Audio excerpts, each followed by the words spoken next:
I'm just here outside of Old Trafford in a strangely glorious and sunny Manchester, and it's finished Manchester United 0, Wolverhampton Wanderers 1. 5 wins on the bounce now for Wolves. The first time we got the double over Manchester United, well, in the league in my lifetime anyway. I think it's since the 70s in the top flight.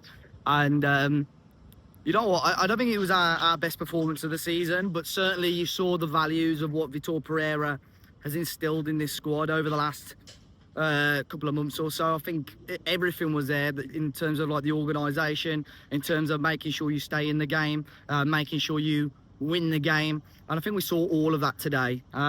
First half wasn't brilliant in regards to the starting lineup. It was exactly how I predicted on the match preview in regards to certain players missing out.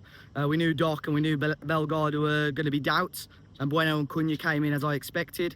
And yeah, first off, I don't think it was brilliant, but we normally see a reaction out of Wolves in the second half, and that's what I think we saw. In terms of the first half, I think the only effort we had towards goal was a speculative attempt from Nelson Semedo. Manchester United didn't really threaten either. We knew that they were going to come with a rotated team. I think a lot of Wolves fans, and probably neutral fans, saw this as a chance for maybe Wolves to take advantage of United.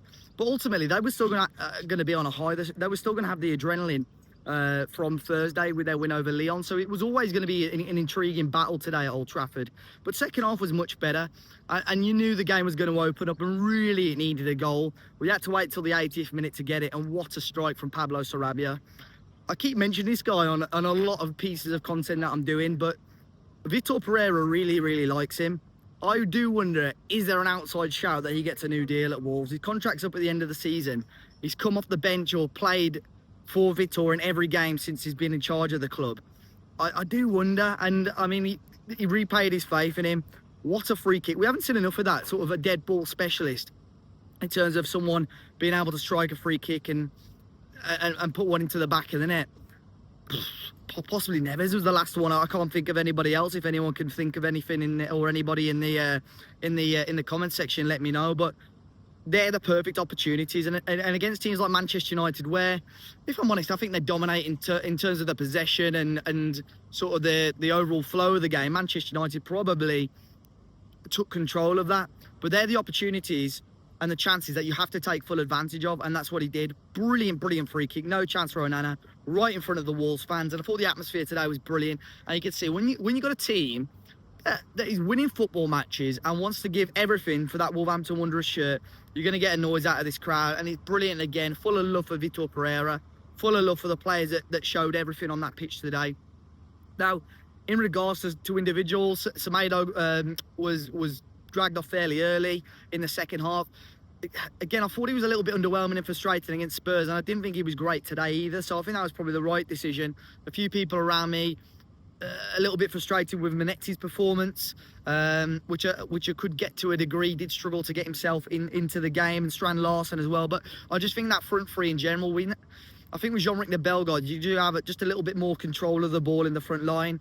With Cunha, with Strand Larsen, Manetti, I think there's still work to be done to get that flowing properly.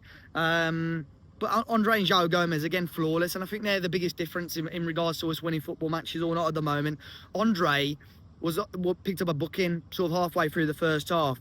And in games like this, at grounds like this, with referees like Rob Jones, that is like the tightest of tight ropes. And I tell you what, João Gomez and Andre, the person I'm talking about, played brilliantly to avoid a booking, control the tempo of the game in the second half. And you know what? I think Wolves deserved to get something out of this game. And another 3 points is absolutely phenomenal. 5 wins on the bounce, 6 wins unbeaten for Wolves. Wolves, well, we are mathematically safe. By next week, we knew we were safe and we can start looking at the table. Level on points in Manchester United now. As I record this, we're above Spurs in the table. And I tell you what, I've had worse Sunday afternoons, to be honest. Look at the blue skies of England here outside the so-called Theatre of Dreams, Old Trafford. As always, guys, let me know your thoughts. It's Manchester United 0, Wolves 1. Hit that like button, subscribe to the channel, and I'll catch you on the next one.